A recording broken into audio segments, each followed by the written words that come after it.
In today's video, I'm going to teach you how to restore a deleted issue in Jira. Whether you're a seasoned pro or a newcomer to Jira, we all know that accidents happen and sometimes issues get deleted unintentionally. Don't worry, though. Retrieving a deleted issue is straightforward, and I'll walk you through the process step by step, making it easy even if you're not deeply familiar with Jira's backend settings.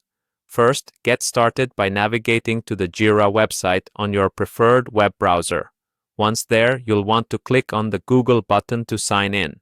This method is convenient if you're using an organization-provided Google account or if your Jira account is linked to a Google profile, as it simplifies the login process. Now that you're signed in and viewing your Jira dashboard, direct your attention to the left panel. There you'll find the Plan tab.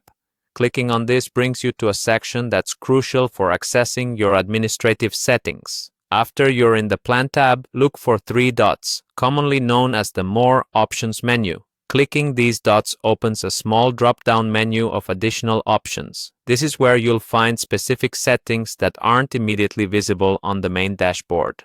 Once the drop-down appears, choose Admin Configuration.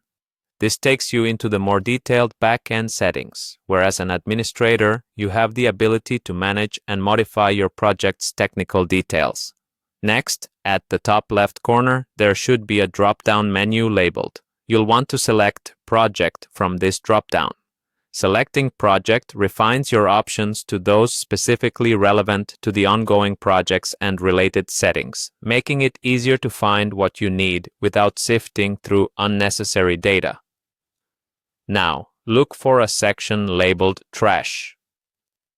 This is the repository where deleted issues are temporarily stored before they're permanently purged from the system. Accessing this area allows you to review what's been deleted and what might need to be restored. Once inside the trash, find the issue you're looking to restore. Next to the issue, you'll again see the three dots symbol, indicating more options are available. Click on these three dots. Now, the final step, select the Restore option from the drop-down menu that appears. Choosing Restore will reinstate the issue back into its original location or project. Remember, restoring an issue usually retains its original ID and associations, making continuity and tracking straightforward. This entire procedure should only take about 5 minutes, and you'll find most of the tools you need integrated directly into Jira's standard interface. This recovery feature is a lifesaver for maintaining project integrity without concern of lost data. Thanks for following along, and now you can tackle those Jira missteps with confidence.